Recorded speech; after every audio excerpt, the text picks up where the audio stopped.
നമസ്കാരം. അൺഅക്കാഡമിയിലേക്ക് സ്വാഗതം.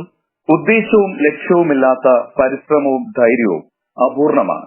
John F കെന്നഡിയുടെ ഈ വാക്കുകൾ കടമെടുത്ത് ഇന്നത്തെ ടോപ്പേഴ്സ് ടോക്ക് സ്റ്റാർട്ട് ചെയ്യുന്നു. ഞാൻ നിങ്ങളുടെ സ്വന്തം ഷാഫി തോംസൺ. ഇന്ന് നമ്മോടൊപ്പം ഉള്ളത് ദിബിൻ രാജാണ്. LGSൽ കോഴിക്കോട് LGSൽ 365 റാങ്ക് സ്വന്തമാക്കിയ ദിബിൻ രാജിനെ അൺഅക്കാഡമിയുടെ ടോപ്പേഴ്സ് ടോക്കിലേക്ക് സ്വാഗതം ചെയ്യുന്നു.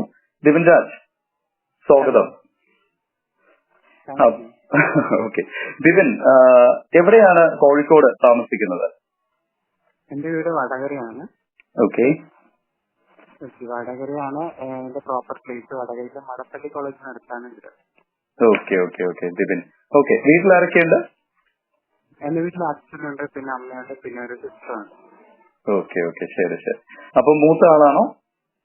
അതെ, ദിബിൻ മൂത്ത മകനാണ് അല്ലെ? അപ്പം വീട്ടിലെ കാര്യങ്ങളെല്ലാം നോക്കാനായിട്ട് ഉള്ള റൈറ്റ് അല്ലെ, അടുത്ത റൈറ്റ് എന്ന് പറയുന്നത് ദിബിനാണ്. ഓക്കെ. അപ്പോ ദിബിന്റെ വാക്കുകളിൽ തന്നെ സന്തോഷം തോന്നി നിൽക്കുന്നുണ്ട്. കാരണം എന്ന് വെച്ച് കഴിഞ്ഞാല് നമ്മൾ ഓരോരുത്തരോട് സംസാരിക്കുമ്പോൾ അറിയാം. കാരണം ആ ഒരു റാങ്ക് നേടിയതിൽ ഉൾപ്പെടെ മാത്രമല്ല, ആ റാങ്ക് നേടിയതിനോട് ഒപ്പം തന്നെ ജീവിതത്തിൽ വിജയം നേടിയ ഒരു ചിരി അതിനകത്ത് കാണാനുണ്ട്. ശരിയല്ലേ? തീർച്ചയായിട്ടും. കാരണം പറയാനുള്ളൊരു കാരണം ലൈഫ് കംപ്ലീറ്റ് കയ്യിൽ പോയി എന്ന് വിചാരിച്ചൊരു ഇടത്തുനിന്നാണ് ഞാൻ തുടങ്ങിയത്. എന്റെ ജീവിതം തന്നെ ആ രീതിയിൽ എനിക്ക് ഇനി അങ്ങോട്ടുണ്ടോ എന്നുള്ളൊരു ചിന്ത എന്റെ മനസ്സിലുണ്ടായിരുന്നു. കാരണം ഇനിയൊന്നും ആവാൻ പറ്റില്ല എന്നുള്ള രീതിക്ക് ഞാൻ ഒരു പോയിന്റിൽ എത്തി നിന്നിട്ടുണ്ട്. ആ ഒരു പോയിന്റിൽ നിന്നാണ് ഞാൻ എന്തെങ്കിലും ഒക്കെ ചെറുതെങ്കിലും ആയത് എന്നെനിക്ക് തോന്നുന്നുണ്ട്. ഇത് ഒരു ചെറുതാണോ LGS എന്ന് പറയുന്നത്, എഴുതിയെടുത്തെന്ന് പറയുന്നത്? ഒരിക്കലും ഒരു ചെറുതല്ല ദിബിൻ. പലർക്കും ഒരു കീറാമുട്ടിയായിട്ട് നിൽക്കുന്ന ഒരു സംഭവമാണ് ഗവൺമെന്റ് ഉദ്യോഗം എന്ന് പറയുന്നത് അല്ലെ?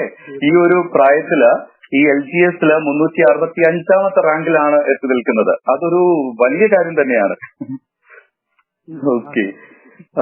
വീട് കോഴിക്കോടാണെന്ന് പറഞ്ഞു. ശരി തന്നെയാണ്. എവിടെയായിരുന്നു സ്കൂൾ പഠനമൊക്കെ? സ്കൂൾ പഠനമൊക്കെ നാട്ടിൽ തന്നെയായിരുന്നു. സാധാരണ ഒരു ഗവൺമെന്റ് സ്കൂളിലാണ് പഠിച്ചതൊക്കെ. അതിന്റെ വീടിനടുത്തുള്ള സ്കൂളിൽ തന്നെയാണ്. മടപ്പള്ളി എന്ന് പറയും സ്കൂളിന്റെ പേര്. Okay okay. ദിബിൻ, ഞാനൊന്ന് ചോദിച്ചോട്ടെ, ഈ സ്കൂൾ പഠനത്തിന്റെ സമയത്ത് തന്നെ ഒരു ലക്ഷ്യം വെച്ചിരുന്നോ? ഈ ഗവൺമെന്റ് ഉദ്യോഗം നേടിയെടുക്കണമെന്നൊരു ലക്ഷ്യം അങ്ങനെ എന്തെങ്കിലും ഉണ്ടായിരുന്നോ? അതോ മറ്റെന്തെങ്കിലും ആയിരുന്നോ ലക്ഷ്യം? എന്റെ ലൈഫ് എന്ന് പറയുന്നത് ഞാൻ പോയി ചെയ്തിരിക്കുന്ന ഒരു രീതിയ വേറെയായിരുന്നു. അവിടെ നിന്ന് ഞാൻ അതൊന്നും ആ പ്രതീക്ഷിച്ചതൊന്നും എനിക്ക് നേടാൻ പറ്റാത്ത രീതിക്ക് ഞാൻ തളർന്ന ഒരു അവസ്ഥ ഉണ്ടായിട്ടുണ്ട് ലൈഫിലെ ചില സിറ്റുവേഷൻസ് കാരണം. പക്ഷെ അവിടെ നിന്ന് പിന്നെ എന്തെങ്കിലുമൊക്കെ ആവണം എന്നുള്ള ഒരു ആഗ്രഹം വന്നപ്പോഴാണ് അതിന്റെ നമ്മുടെ കുടുംബത്തിൽ തന്നെ കുറെ പേരൊക്കെ ഗവൺമെന്റിലേക്ക് സ്വന്തമാക്കിയവരുണ്ട്. അപ്പൊ പിന്നെ നമ്മുടെ കസിൻസും ഒക്കെ ഈ ഒരു പാതയാണ് പിന്തുടർന്നത്. അപ്പൊ നമുക്കും ഒരാഗ്രഹം വരുമല്ലോ. തീർച്ചയായിട്ടും. ആ ഒരു ആഗ്രഹത്തിന്റെ പുറത്താണ് ഇനി എന്തെന്നുള്ളൊരു ചിന്ത വന്നപ്പോ PhD തന്നെ. അതും പെട്ടെന്ന് തന്നെയായിരുന്നു ആ ഒരു ഓപ്ഷൻ. പ്ലസ് ടു കഴിഞ്ഞപ്പോ തന്നെ എനിക്ക് പോളിയിലോട്ട് അഡ്മിഷൻ കിട്ടി. പോളിയിലോട്ട് അഡ്മിഷൻ കിട്ടിയത് കൊണ്ട് എനിക്ക് ഡിപ്ലോമ ചെയ്യും. അതായത് ഡിപ്ലോമയാണ് പോളിയിൽ പഠിപ്പിക്കുന്നത്, ഡിഗ്രിയല്ല. അപ്പൊ ഡിപ്ലോമ ചെയ്യേണ്ടി വന്നു. അങ്ങനെ ഡിപ്ലോമ 3 വർഷം ചെയ്ത് കഴിഞ്ഞപ്പോ എന്റെ കൂടെ പഠിച്ചവരെല്ലാം പ്ലേസ് ആയിടത്ത് നിന്ന് കമ്പനിയിൽ നിന്ന് തിരിച്ചു വരുന്ന ഒരു സാഹചര്യം ഉണ്ടായിരുന്നു. കാരണം ഞങ്ങൾ പഠിച്ച കോഴ്സിന് കുറച്ചുകൂടി ഒരു വാല്യൂ ഉള്ള ജോബുകൾ, വാല്യൂ എന്ന് വെച്ചാൽ കുറച്ചുകൂടി സാലറി കിട്ടുന്ന ഒരു ജോബ് കിട്ടണമെങ്കിൽ ഡെഫിനറ്റ്ലി നമുക്ക് സ്റ്റേക്ക് ഹോൾഡേഴ്സിലാവണം. അങ്ങനെ ആ ഒരു ഇത് വന്നപ്പോ ഞാൻ എന്നുള്ള ഒരു ചിന്ത വന്നിരുന്നു. അപ്പൊ എല്ലായിടത്തും നിന്നും എല്ലാവരും ഇതൊക്കെ ചെയ്യണം എന്നുള്ള പിന്നെ ഫാമിലി നാട്ടുകാരെല്ലാം ചോദ്യം തുടങ്ങുമല്ലോ നമ്മളുടെ. തീർച്ചയായിട്ടും അതാണ് ഏറ്റവും വലിയ പ്രശ്നം ദിബിനെ. കാരണം വീട്ടുകാരുടെ അല്ല അല്ലെ, നാട്ടുകാരുടെ ചോദ്യമാണ് ഏറ്റവും വലിയ പ്രശ്നം. എന്തായി, ഇനി എന്താണ് പഠനം, എന്താണ് ജോലി ആയോ, ഇതൊക്കെ അല്ലെ. അങ്ങനെ അനുഭവിച്ചു അല്ലെ? കുറച്ചേറെ അനുഭവിച്ചു. പേഴ്സണലി തോന്നിയിട്ടുണ്ട്. നമ്മളുടെ ഒരാളും പഠിച്ചു കോളേജ് ഒക്കെ ഇങ്ങനെ നടന്നു സിനിമയൊക്കെ കഴിഞ്ഞ് പിന്നെ വീട്ടിലാക്കി സമുദ്രം വരുന്നത് നാട്ടുകാരുടെ അടുത്തുനിന്ന് അവർക്കാണ് നമ്മുടെ വീട്ടുകാരൊക്കെ പറയുന്നത് നമ്മളെ പറ്റി ആവലായി. അത് വലിയൊരു കാര്യമാണ് കേട്ടോ. കാരണം പലർക്കും വരാത്തൊരു ചിന്ത ദിബിന് നേരത്തെ വന്നിരുന്നു എന്നുള്ളതാണ്. കാരണം ഫേസ് ചെയ്യാൻ തയ്യാറായിട്ട് തന്നെയാണ് ദിബിൻ ഇറങ്ങിയത് അല്ലെ? അതെ. എനിക്ക് എങ്ങനെയെങ്കിലും കിട്ടിയേ പറ്റൂ. ഫസ്റ്റ് അറ്റംപ്റ്റ് ആണ്, എങ്ങനെയെങ്കിലും എനിക്ക് പഠിച്ചേ പറ്റത്തുള്ളൂ. ഞാൻ എന്റെ മുന്നിൽ കാണുന്നത് കുറെ പേരെയാണ് PG പഠിച്ചിട്ട് പകുതിക്ക് വെച്ച് ഡ്രോപ്പ് ചെയ്ത് പോകുന്നവര്, PG പഠിച്ചിട്ട് ഇത് കിട്ടില്ലെന്ന് മറ്റുള്ളവർ പറഞ്ഞ് പേടിച്ചിട്ട് പഠിച്ചിട്ട് പോകുന്നവര്, ചിലർ എക്സാമിന് പഠിച്ചിട്ട് എക്സാമിന് അടുക്കുന്ന സമയത്ത് നമ്മൾ കുറച്ച് സ്ലോ ആണ് അതുകൊണ്ട് കിട്ടില്ലെന്ന് വിചാരിച്ച് പകുതിയായി പഠിച്ച് കുറച്ച് സ്ലോ ആയിട്ട് പോകുന്ന ആൾക്കാര്.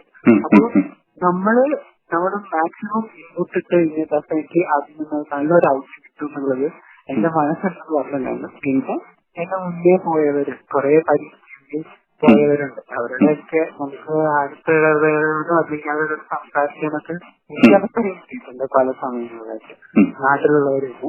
അപ്പൊ അങ്ങനെയൊക്കെ നമുക്ക് തോന്നി.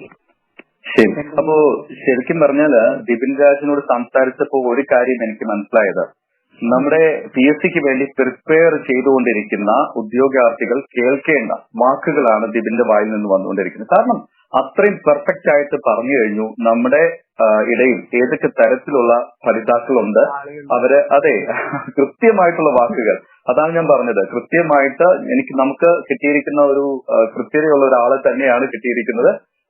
അതുകൊണ്ട് വളരെ സന്തോഷം. നല്ല രീതിയിലാണ് കുട്ടികളോട് സംസാരിക്കുന്നത്. ഇത് ഉദ്യോഗാർത്ഥികൾക്ക് തീർച്ചയായിട്ടും ഒരു ഇൻസ്പിറേഷൻ തന്നെയാണ് ദിപിൻ രാജിന്റെ വാക്കുകൾ എന്ന് പറയുന്നത്. ദിപിന് ഞാൻ വേറൊരു കാര്യം ചോദിച്ചോട്ടെ, ഈ PSC എന്ന് പറയുന്ന സ്വപ്നം എപ്പോഴാ തുടങ്ങിയത്?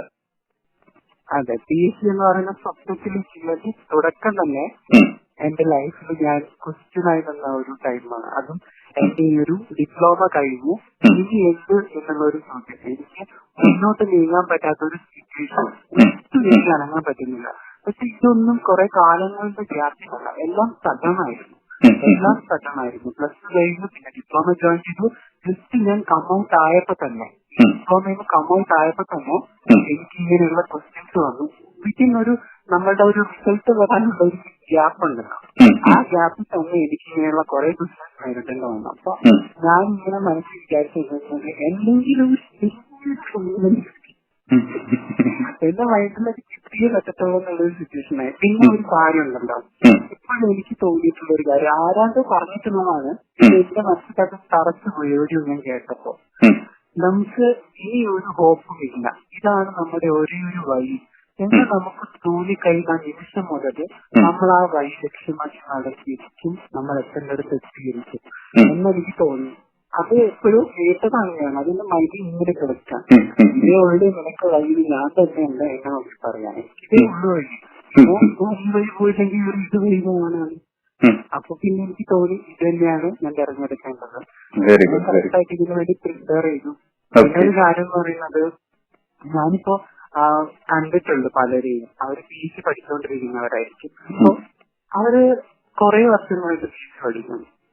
അപ്പൊ എന്താണ് PG ഇപ്പൊ എക്സാമിന് ലിസ്റ്റിൽ ഉണ്ടോ എന്നൊക്കെ ചോദിക്കുമ്പോ അവർക്ക് പറയാനുള്ളത്, ഞാൻ കുറെ പഠിക്കുന്നു, ലിസ്റ്റിലൊന്നും കാര്യമില്ല, അച്ഛന്റെ ലിസ്റ്റുകളിലൊക്കെ ഞാൻ പുറകിലാണ്, ചിലരുടെ മറുപടി ഞാനൊരു സഭയിൽ പോലും വരുന്നില്ല, അങ്ങനെയുള്ള മറുപടികൾ. അപ്പൊ എനിക്ക് അവർ പൊതുവെ പറയാനുള്ളൂ, നമ്മൾ പഠിക്കുന്നത് ഏത് എക്സാമിന് വേണ്ടിയിട്ടുള്ളതാണോ, അതായത് നമ്മൾ ഏത് എക്സാമിന് വേണം പ്രിപ്പയർ ചെയ്യുന്നത്, ആ എക്സാമിന് സംബന്ധിക്കുന്ന സാധനങ്ങൾ മാത്രം നമ്മൾ പഠിക്കുക, ആ എക്സാമിന് ചോദിക്കുന്ന സാധനങ്ങൾ മാത്രം നമ്മൾ പഠിക്കുക.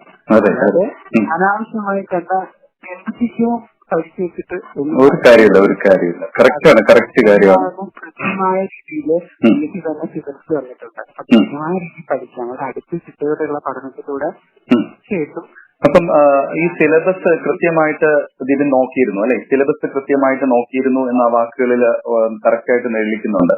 അതെ അതെ, ആദ്യം തന്നെ എക്സാം ഉള്ളപ്പോൾ തന്നെ ഇതിന്റെ സിലബസ് നമ്മൾ ഡൗൺലോഡ് ചെയ്തെടുത്തിട്ട് നമ്മൾ അതിന് വേണ്ടിയിട്ടുള്ള പഠനം നടത്തി.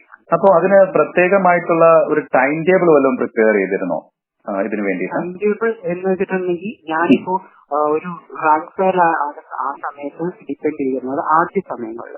അപ്പൊ ആ റാങ്ക് ഫയലിൽ ഇത്ര പോർഷൻസ് ഞാൻ ഇത്ര ദിവസം കൊണ്ട് ഈ ഒരു ടൈം പീരീഡ് വെച്ച് പഠിക്കും.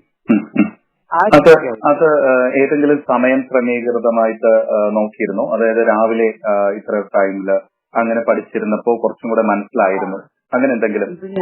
ഞാൻ പറയാം, ഞങ്ങൾ ആ സമയത്തുള്ള ഒരു ഏകദേശം ഒരു 6 മാസം മാത്രമാണ് എക്സാമിന് പ്രിപ്പയർ ചെയ്തത്. പഠനം എന്ന് പറയുന്നത് വളരെ വളരെ വളരെ ഒരു പഠനമാണ്. നമുക്കത് 6 മാസം കൊണ്ടല്ല ഫീൽ ചെയ്യുന്നത്.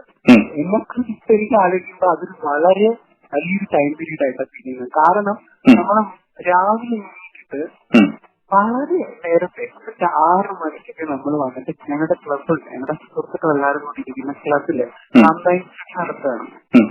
അപ്പൊ രാവിലെ ഞങ്ങള് ചിലപ്പോ ചെയ്യുന്നത് റാങ്ക് ഫയലുകളുള്ള ക്വസ്റ്റ്യൻസ് ഒക്കെ പരസ്പരം അങ്ങോട്ടും ഇങ്ങോട്ടും കൂടിയിരുന്ന് വായിച്ചിട്ടൊക്കെ ഡിസ്കസ് ചെയ്യുമായിരുന്നു. നമ്മളൊരു 9 വരെ അവിടെ ഇരുന്ന് പഠിച്ച ശേഷം രാവിലെ ഒരു 9 വരെ ഇരുന്ന ശേഷമാണ് നമ്മൾ അടുത്തല്ല വീട്ടിലോട്ട് പോകുന്നു, ഭക്ഷണം കഴിക്കുന്നു, വീണ്ടും ഒരു 10-10:30 റിപ്പോർട്ട് ചെയ്യുന്നു. Okay okay. അപ്പൊ കമ്പൈൻ സ്റ്റഡിയുടെ വലിയൊരു എഫക്ട് നിങ്ങൾക്ക് ഉണ്ടായിരുന്നു അല്ലെ? തീർച്ചയായിട്ടും കമ്പൈൻ സ്റ്റഡി നമ്മുടെ ലൈഫിൽ എനിക്ക് അപ്പോൾ ഏറ്റവും ചിന്തിക്കാനുള്ളത് ഈ പഠനം മാത്രമാണ്. കാരണം നമ്മളെല്ലാം ഓടിച്ചു മാറ്റിയിട്ട് അതിന്റെ പുറകെ മാത്രമാണ് പോകുന്നത്. ഇതാണ് ലക്ഷ്യം. അൾട്ടിമേറ്റ് എയിം PSC എന്നുള്ള രീതിയിലാണ് അതാണ് ആ വാക്കുകളാണ് ശരിക്കും തീപ്പൊരിയുള്ള വാക്കുകളാണ് ഇപ്പൊ വന്നത്. അപ്പൊ അതിനകത്ത് ഒരു കാര്യം ചോദിച്ചോട്ടെ. അപ്പൊ നമ്മള് പിന്നെ ഈ ഒരു ടൈം പീരീഡ് അല്ലെങ്കിൽ ഈ പറഞ്ഞതുപോലെ ഒരു പർട്ടിക്കുലർ ടൈമിൽ നമ്മൾ ഇത്രയും ടോപ്പിക്സ് കംപ്ലീറ്റ് ആയിട്ട് പഠിച്ചു തീർക്കുന്നു. ഞാൻ വേറെ ഒന്ന് ചോദിച്ചോട്ടെ, ദിപിന് സ്വന്തമായിട്ടൊരു റൂം സ്റ്റഡി ഉണ്ടായിരുന്നോ? ഇത്രയും മണിക്കൂർ ഞാൻ സ്വന്തമായിട്ട് വീട്ടിലിരുന്ന് പഠിക്കുന്ന ആ ഒരു സമയം അങ്ങനെ വല്ലതും ഉണ്ടായിരുന്നോ? ഓക്കെ, ഇതിന് ഞാൻ ഒരു സ്റ്റഡി എന്ന് പറയാൻ വേണ്ടി ആഗ്രഹിക്കുകയാണ്. എന്തുകൊണ്ടാന്ന് വെച്ചിട്ടുണ്ടെങ്കിൽ ഞാൻ എന്റെ സുഹൃത്തുക്കളുടെ കൂടെ ഇരുന്ന സമയം എന്റെ കമ്പൈൻ സ്റ്റഡി ആയിരുന്നു. അവരുടെ കൂടെ ഉള്ളത് എന്റെ ഒരു റിയൽ ടൈം സ്റ്റഡിയാണ്. പക്ഷെ വീട്ടിൽ പോയിട്ട് ഞാൻ വീട്ടിലെത്തുന്ന ഒരു 11 മണി 12 മണി സമയത്താണ് കേട്ടോ. കാരണം ഞാൻ അത്രയും സമയം വൈകുന്നേരം 7 മണി മുതൽ 11 മണി വരെയോളം ഞാൻ പഠിക്കുമായിരുന്നു. കൂടെ വന്നിട്ട് കമ്പൈൻ സ്റ്റഡി ആയിട്ട് അത് കഴിഞ്ഞ് വീട്ടിൽ പോയിട്ട് ഞാൻ ഭക്ഷണം കഴിച്ചിട്ട് എനിക്കൊരു ചീഫ് സ്റ്റഡി ഉണ്ട്. അതായത് ഞാൻ ഏതെങ്കിലും എനിക്ക് അന്ന് കുറച്ച് പോർഷൻസ് ഞാനിപ്പോ കുറച്ച് വീക്കാണെന്ന് തോന്നുന്ന പോർഷൻസ് സെലക്ട് ചെയ്യും. ആ ഒരു ടൈമിൽ നമ്മളുടെ ഈ ഒരു പഠനത്തിന്റെ പകൽ സമയത്തുള്ള പഠനത്തില് ഏതെങ്കിലും ഒരു പോയിന്റ് ഞാൻ വീക്കാണെന്ന് തോന്നുമ്പോൾ ആ ഏരിയ ഞാൻ എടുത്ത് രാത്രി എനിക്ക് കുറച്ച് വിശദമായിട്ട് അങ്ങ് എത്തിച്ചു തീർക്കും. അതിപ്പോ ഞാൻ ചെയ്യുന്നത് ചിലപ്പോൾ യൂട്യൂബിലായിരിക്കാം, അല്ലെങ്കിൽ ഞാൻ ചിലപ്പോൾ അക്കാദമി തന്നെ പല ഇൻസ്റ്റിറ്റ്യൂഷന്റെയും ക്വസ്റ്റ്യൻസ് അല്ലെങ്കിൽ അവിടെ ഒരു പേര് വിളിച്ചു പറഞ്ഞിരിക്കുന്നു. അക്കാദമി എന്ന് പറയുന്ന പ്ലാറ്റ്ഫോം ദിപിനെ ഒരുപാട് ഹെൽപ്പ് ചെയ്തിട്ടുണ്ട് അല്ലെ? ദിപിന് അത് പറയുന്നതിൽ സന്തോഷമുണ്ടെന്ന് തോന്നുന്നു. കാരണം ഞാൻ അതുകൊണ്ട് എടുത്ത് ചോദിക്കാൻ കാരണം ഒരുപാട് ഹെൽപ്പ് ചെയ്തിട്ടുണ്ടോ? എങ്ങനെയാ മീൻസ് എങ്ങനെയായിരിക്കും അക്കാദമിയുടെ ഒരു ഹെൽപ്പ് ദിപിന് കിട്ടിയത്? അതെ, അതിൽ വരുന്നത് പോർഷൻസ് ആയിട്ടുള്ള ക്ലാസ്സുകളും ഉണ്ടല്ലോ അക്കാദമിയിൽ. അങ്ങനെയുള്ള ക്ലാസ്സുകളിൽ ഞാൻ കുറെ അധികം കണ്ടിട്ടുണ്ട്. നമുക്ക് ഇപ്പൊ ഒരു ബസ്സിൽ യാത്ര ചെയ്യുമ്പോൾ തന്നെ ജസ്റ്റ് ഒന്ന് ഹെഡ്സെറ്റ് വെച്ചിട്ട് ആരും നമ്മളെ ഗൗനിക്കില്ല. നമ്മൾ പാട്ട് വെക്കുവാണെന്നേ എഴുതത്തുള്ളൂ. നമുക്ക് വേണമെങ്കിൽ ബസ്സിൽ തന്നെ ഇരുന്നോട്ട് നമുക്ക് ജസ്റ്റ് അക്കാദമി ക്ലാസ്സുകൾ കേൾക്കാം. അതെന്റെ ചിത്രയുന്നു. അങ്ങനെ കുറെ ഹെൽപ്പ് കിട്ടിയിട്ടുണ്ട് അക്കാദമിയിലൂടെ. അതൊന്നും ആ സമയത്ത് ഉള്ള കാര്യം പാടേക്ക് നമുക്ക് അല്ല, ഞാന് ഒരുപാട് സന്തോഷിക്കുന്നു. കാരണം അക്കാദമിയിൽ കൂടെ പഠിക്കാൻ കഴിഞ്ഞു. ഫ്ലെക്സിബിൾ ആയിട്ടുള്ള ഒരു ടൈമിംഗ് ആണ് അക്കാദമി പ്രൊവൈഡ് ചെയ്തത്. അതുപോലെ തന്നെ ഒരു നൊസ്റ്റു അല്ലെ, ഒരു നൊസ്റ്റാൾജിയാണ്. അക്കാദമി പഠിച്ചു ചുമ്മാ പറയില്ല. അക്കാദമി പഠിച്ച് ആയി ഇട്ടിട്ട് പോലും വീട്ടിൽ വരെ ഞാനത് അന്വേഷിച്ചു. ഓ ഗ്രേറ്റ് ഗ്രേറ്റ്. ഓക്കെ, ആ ആപ്പ് എപ്പോഴും ഉപയോഗിക്കുന്നുണ്ട്. ഞാനിപ്പോ വിചാരിക്കും ഇടയ്ക്ക് ഫുൾ ടൈം കിട്ടുമ്പോഴൊക്കെ കയറിയിട്ടിട്ട് എങ്ങനെയാണ് ഞാൻ നോക്കാറുണ്ട്. Okay okay, very good very good. പിന്നെ ഇതിനകത്ത് റാങ്ക് ഫയൽ വെച്ചിട്ടുള്ള ഒരു പഠനം, അതായത് ഇത്ര പോർഷൻ സെലക്ട് ചെയ്തിട്ട് ഇത്രയും ഞാൻ പഠിച്ചു തീർക്കും എന്നുള്ള ഒരു ദൃഢനിശ്ചയം എടുത്ത് അത് പഠിക്കുമായിരുന്നു എന്ന് പറഞ്ഞിരുന്നല്ലോ. അപ്പൊ അതിനകത്ത് സ്വന്തമായിട്ടുള്ള ഒരു നോട്ട് പ്രിപ്പറേഷൻ ഉണ്ടായിരുന്നു? അത് റാങ്ക് ഫയൽ മൊത്തത്തിൽ ഡിപ്പെൻഡ് ചെയ്യുമായിരുന്നു? അത് സ്വന്തമായിട്ട് ചെറിയ നോട്ടുകൾ പ്രിപ്പയർ ചെയ്ത് പഠിക്കുമായിരുന്നു? നോട്ട് പ്രിപ്പറേഷൻ ഉണ്ടായിരുന്നു. നോട്ട് പ്രിപ്പറേഷൻ എങ്ങനെയായിട്ടുണ്ടെങ്കിൽ റാങ്ക് ഫയലിലുള്ള ഭാഗമല്ല നോട്ട് പ്രിപ്പറേഷൻ ഉണ്ടാക്കിയത്. അത് ഞാൻ ഈ യൂട്യൂബിലും അക്കാദമിയിലൊക്കെ കാണുന്ന സമയത്ത് ഉണ്ടാവുന്ന ചില പോർഷൻസിൽ വരുന്ന എനിക്ക് വേറിട്ട് വെക്കുന്നതായിട്ട് തോന്നുന്ന, എനിക്ക് ഫിക്സ് ചെയ്യണം, എന്റെ ഹാർട്ടിലോട്ട് ഫിക്സ് ചെയ്യേണ്ടി വരുന്ന ചില നോട്ട്സ്, നമ്മൾ കേട്ട് പോകുന്ന ചില പോയിന്റ്സ് എപ്പോഴും ചെക്കായിരിക്കില്ല. അങ്ങനത്തൊക്കെ ഞാൻ നോട്ട് ചെയ്ത് വെക്കാറുണ്ട്. Very good very good. കാരണം എനിക്ക് തോന്നുന്നു അത് ഒരുപാട് സ്വാധീനിച്ചിട്ടുണ്ട് ഇതിന്റെ ജീവിതത്തിൽ. ആ നോട്ടുകൾ വളരെ സ്വാധീനിച്ചിട്ടുണ്ട്. അത് പറ്റുവാണെങ്കിൽ ആർക്കെങ്കിലും ഷെയർ ചെയ്തോളൂ. കാരണം ഒരുപാട് ഉപയോഗം വരും ഇനിയുള്ള ഉദ്യോഗാർത്ഥികൾക്ക്. ഓക്കെ.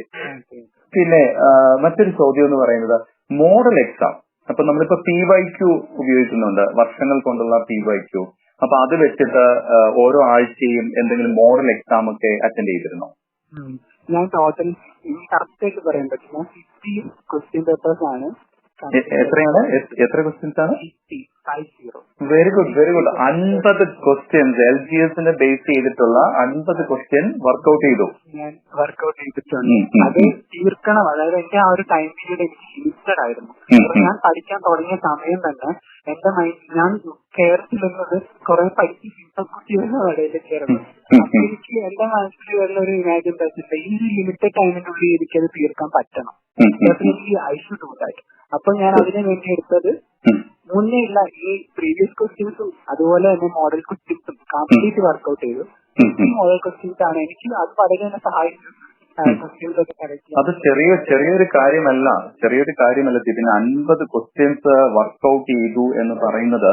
നമ്മുടെ കുട്ടികൾ എല്ലാവരും ഇത് കേൾക്കണം. കാരണം പലരും മടിയാണ്, PYQ പ്രിപ്പയർ ചെയ്യുന്നില്ല, അല്ലെങ്കിൽ ഫുൾ ടൈം PYQലല്ല നമ്മൾ ഇരിക്കുന്നത്, അല്ലെ? മീൻസ് ആവശ്യാനുസരണം PYQ എടുത്ത് നമ്മൾ അതും കൂടെ ചെയ്തു പോകുന്നു.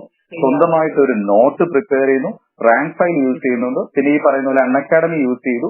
വളരെ വളരെ ഒരു ശരിക്കും പറഞ്ഞാൽ 4x4 സ്ട്രാറ്റജി, അല്ലെ? ഞാൻ കുട്ടികളോട് പറയാറുണ്ട് ഇതിൽ ഒരു 4x4 സ്ട്രാറ്റജിയാണ്. 4 സൈഡിൽ കൂടെ PSC പിടിക്കുക, അല്ലെ? 2 സൈഡല്ല, നമ്മൾ 4 സൈഡിൽ കൂടെ അടച്ചു എന്നുള്ളതാണ് വിപിൻ ഇതിനകത്ത് ചെയ്ത ഈ വിജയം നേടിയെടുത്തത്. ആരെങ്കിലും ഇൻസ്പയർ ചെയ്യുന്നുണ്ടായിരുന്നോ? അതായത് എന്തെങ്കിലും മോട്ടിവേഷൻ, തളർന്നു പോകുന്ന സമയത്ത് മോട്ടിവേഷൻ ആരെങ്കിലും? ഈ മോട്ടിവേഷൻ എന്ന് പറയുന്നത് എന്റെ കുടുംബത്തിൽ തന്നെ പെട്ട ഒരാളാണ്.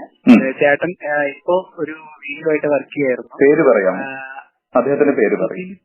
ബിപിൻ കുമാർ എന്നാണ് പേര്. ബിപിൻ കുമാർ തോട്ടുകയറി. എന്തായാലും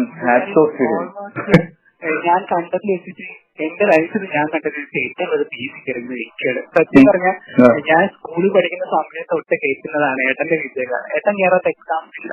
ആ സമയത്ത് ഫസ്റ്റ് റെയിൽവേ എക്സാമിലായിരുന്നു കയറിയത് പണ്ട്.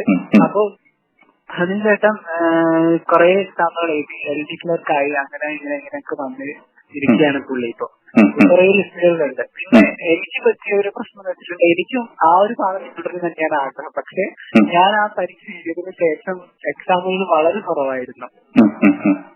ഇപ്പൊ പക്ഷെ എക്സാമുകൾ കുറെ ഇടിച്ചിട്ടുണ്ട്. ഈ LGS കിട്ടിയപ്പോ ആ ചേട്ടനിൽ നിന്നുണ്ടായ ഒരു പ്രതികരണം എന്തായിരുന്നു? അയ്യോ, ഏട്ടൻ ഭയങ്കര സന്തോഷം. കാരണം ഞാൻ എക്സാമിന് പോകുന്നൊരു തലേ ദിവസം ഞങ്ങളുടെ അടുത്ത് വന്നിട്ട് ഞങ്ങളുടെ എല്ലാ ഫ്രണ്ട്സിനെ ഒരുമിച്ച് കിട്ടിയിട്ട് ഏതൊക്കെ പോയിന്റുകൾ ഒന്നും കൂടെ ഒക്കെ റിവൈസ് ചെയ്ത് തന്നിട്ട് ആവാനായിട്ട്. ഏട്ടൻ ജോലി കഴിഞ്ഞ് വന്നു കഴിഞ്ഞാൽ ഞങ്ങളുടെ കൂടെ ഉണ്ടാവുമായിരുന്നു. പല രാത്രികളിലും വന്നിട്ട് കുട്ടി വർക്കൗട്ട് ചെയ്യുന്ന സമയത്ത് അവിടെ വന്നിട്ട് ഞങ്ങൾക്ക് ഹെൽപ്പൊക്കെ തരുന്ന വളരെ നല്ലൊരു, എന്താ പറയണ്ടേ, അത്രയ്ക്കും ഭയങ്കര നമുക്ക് കടപ്പാടെന്ന് പറഞ്ഞാലൊന്നും ആ ഒരു വാക്ക് തീരില്ല. കാരണം നമുക്ക് എന്തെങ്കിലുമൊക്കെ ആവണം നമ്മൾ ആഗ്രഹിച്ചാൽ നമ്മളെല്ലാവരും കൂടെ ഒരേ ഒരു ലക്ഷ്യത്തിന് വേണ്ടി പ്രയത്നിക്കുകയെ നമ്മളകത്ത് പുറകോട്ട് വലിയ നോളജ് ഉണ്ട്. PSC എന്നുള്ളൊരു കുറ്റഭാഗത്തോട് കൂടെ കുറെ പേര് PSC എന്നുള്ള പേരും പറഞ്ഞിട്ട് പല സെക്ഷനുകളും പോകുന്നുണ്ട് എന്നുള്ള രീതിക്കാണ് നാട്ടുകാർ പലരും കാണുന്നത്. പക്ഷെ നമ്മൾ അങ്ങനെ ശ്രദ്ധിക്കാതെ നമ്മളുടെ മുന്നേ പോയവരെ നമ്മൾ നമ്മുടെ അടുത്തേക്ക് അടുപ്പിക്കാം. അവരിൽ നിന്ന് കിട്ടുന്ന പ്രചോദനമാണ് ശരിക്കും പറഞ്ഞാൽ നമുക്ക് മുന്നോട്ട് പോകാനുള്ള ഏറ്റവും വലിയ പുസ്തകം. അപ്പൊ ശരിക്കും ദീപൻ ഒരു നല്ലൊരു പ്രചോദനമായിരുന്നു, അല്ലെങ്കിൽ എല്ലാവർക്കും പ്രചോദനമാവുന്ന രീതിയിലുള്ള ഒരു സംസാരം അല്ലെങ്കിൽ വാക്കുകളാണ് ഞങ്ങൾക്ക് ദീപിൽ നിന്ന് കിട്ടിയത്. അവസാനമായിട്ട് നമ്മുടെ ഈ ഉദ്യോഗാർത്ഥികൾക്ക് വേണ്ടിയിട്ട്, അപ്പോൾ LGS എഴുതുന്ന കുട്ടികളുണ്ടാവും, അല്ലെങ്കിൽ LDC, LPUP, ഇനി വരാൻ പോകുന്ന LPUP എക്സാം, ഇതൊക്കെ എഴുതാനായിട്ട് പേടിച്ചിരിക്കുന്ന, അതായത് എക്സാം ഫ്രണ്ടിൽ എത്തിക്കഴിഞ്ഞു, അത് എന്ത് ചെയ്യണമെന്ന് അറിയാത്ത കുഞ്ഞുങ്ങൾക്ക് വേണ്ടിയിട്ട് അല്ലെങ്കിൽ ഉദ്യോഗാർത്ഥികൾക്ക് വേണ്ടിയിട്ട് എന്താണ് അഡ്വൈസ്, ഒരു ഉപദേശം കൊടുക്കാനുള്ളത്? ഇതിനൊരു ഉപദേശക്കാരും കൂട്ടരുത്. ഇത് കേൾക്കുന്നവരുടെ അടുത്ത് എനിക്ക് പറയുന്നുള്ളൂ, നമ്മള് ഈ പരീക്ഷ അത് നമുക്ക് അതേ ഉള്ളൂ എന്ന് വിചാരിക്കാം. അത് മാത്രമേ ഉള്ളൂ. അടുത്ത ഏറ്റവും അടുത്ത ഏറ്റവും അവസാനത്തെയും ചോയ്സ് എന്നുള്ള രീതിക്ക് അതിന് എടുക്കാം. അത് കിട്ടണം. മറ്റുള്ളവര് പഠിച്ച് ഇതിനേക്കാൾ മുന്നേ കീഴൊന്നുമില്ല, ഉള്ളൊരു അങ്കണത്തോളം കിട്ടണം. അതെന്റെ ഒരു സീറ്റാണ്, അതിലൊരാൾ ഞാനാണെന്ന് തീർച്ചപ്പെടുത്തിയിട്ട് ഇരുന്ന് കഴിഞ്ഞാല്, പഠിച്ചു കഴിഞ്ഞാല് തീർച്ചയായിട്ടും ഇത് കിട്ടിയിരിക്കും. നമ്മൾ ദിവസവും കാണാം. ഇപ്പൊ ഇന്നലെ തന്നെ ചില ചില പ്രശ്നങ്ങളൊക്കെ കണ്ടതാണല്ലോ സോഷ്യൽ മീഡിയയിലായാലും എല്ലായിടത്തും നമ്മൾ കണ്ടതാണ്. PSC റാങ്കുകാരൻ തൂങ്ങി മരിക്കുന്നു. ഈ ഒരു ആത്മഹത്യ അത് എന്തെങ്കിലും ആയിക്കോട്ടെ നമ്മുടെ വിഷയമല്ല. പക്ഷെ ഇങ്ങനെയുള്ള സിറ്റുവേഷൻസ് ഒക്കെ ഉണ്ടാകുന്നത് നമ്മളുടെ ആ ഒരു ഡ്രീമിൽ ഉറച്ചു നിൽക്കുക, കിട്ടുന്ന പ്രതീക്ഷിക്കുക. അങ്ങനെയാണെങ്കിൽ ഡെഫിനറ്റ്ലി കിട്ടും. നമ്മൾ ഒരു ഗോളിന് വേണ്ടി അത്രയും ആഗ്രഹിച്ചു കഴിഞ്ഞാൽ ഡെഫിനറ്റ്ലി ഈ ലോകം മുഴുവൻ കൂടെ നിൽക്കുമെന്ന് പൗലോസ് പറഞ്ഞിട്ടുണ്ടല്ലോ. അത് ചുമ്മാ ഉള്ളൊരു വാക്കല്ല, തീർച്ചയായിട്ടും അത് ശരിയാണ്. അതിന്റെ ഒരു ഉദാഹരണമാണ് ഇന്ന് ഞാൻ ഇനിയുള്ള എക്സാമുകളിലൊക്കെ എനിക്ക് ഇതുപോലെ പഴയപോലെ എനിക്കും റാങ്ക് നേടി അങ്ങനത്തെ ആഗ്രഹങ്ങൾ എനിക്ക് ഡെഫിനറ്റ്ലി ഒരു എക്സാമിന് നമ്മൾ പഠിക്കാൻ ശ്രമിച്ചു കഴിഞ്ഞാൽ പിന്നെ നമുക്ക് മനസ്സിലാവും എത്രത്തോളം പഠിക്കാനുണ്ടെന്ന്. അപ്പൊ പഠിച്ചെടുക്കേണ്ട ഒരു കാലയളവിനെ പറ്റി നമ്മൾ ചിന്തിക്കണം. നമ്മളുടെ ഒരു മൈൻഡും ഉണ്ട് എത്രത്തോളം പെട്ടെന്ന് ഇത് ഗ്രാസ് ചെയ്തെടുക്കാൻ പറ്റുന്ന അറിയണമെങ്കിൽ നിങ്ങളുടെ ഒരു ലൈഫിൽ ഒരു ടൈം ടേബിൾ ഉണ്ടാക്കിയെടുക്കുക. അതായത് ഏറ്റവും വീക്കായിട്ടുള്ള കാര്യങ്ങൾ ആവർത്തിച്ച് പഠിക്കുക. ഏറ്റവും കൂടുതൽ കോൺസെൻട്രേറ്റ് ചെയ്യേണ്ട ഭാഗങ്ങൾ നമ്മൾ സെപ്പറേറ്റ് ആയിട്ട് ഒന്ന് വിസ്തരിച്ച് കോൺസെൻട്രേറ്റ് ചെയ്ത് പഠിച്ചു കഴിഞ്ഞാല് നമ്മളുടെ എല്ലാ പോർഷൻസും കവർ ആയി കിട്ടും. പിന്നെ തീർച്ചയായിട്ടും പറഞ്ഞിട്ടുള്ള പോലെ നമ്മളൊരു കൃത്യമായ രീതിയിൽ ഡിവൈഡ് ചെയ്ത് പഠിക്കുന്നതുകൂടെ നല്ലതായിരിക്കും. പോർഷൻ വൈസ് പഠിക്കാൻ നല്ലതായിരിക്കും. പഠിച്ചത് റിവൈസ് ചെയ്യുക എന്നുള്ളത് വളരെ ഇമ്പോർട്ടന്റ് ആണ്. ചിലരുടെ ഒരു കുറെ ആളുകൾ പഠിക്കുന്നു. അപ്പോ അത് ഞാൻ പഠിച്ച വിഷയമാണ്, ഇനിയും ഞാൻ അത് ടോപ്പിക്ക് പോയി പഠിച്ചില്ലെന്ന് വിചാരിക്കും. എനിക്ക് അങ്ങനെയുള്ള ഒരു ഒറ്റ കാര്യം പറയുള്ളൂ, ഒരൊറ്റ കാര്യം. നമ്മൾ എത്ര പഠിച്ചെന്ന് പറഞ്ഞിട്ടുണ്ടെങ്കിലും റിവിഷൻ ഇല്ലെങ്കിൽ അത് മറന്നു പോകും. സോ റിവിഷൻ മസ്റ്റാണ്. റിവിഷൻ ഇല്ലെങ്കിൽ തീർച്ചയായിട്ടും മറന്നു പോകും. അതുകൊണ്ടൊക്കെ തന്നെ അക്കാദമി പോലെയുള്ള പ്ലാറ്റ്ഫോമുകൾ നമുക്ക് വളരെ ഹെൽപ്ഫുൾ ആണ്.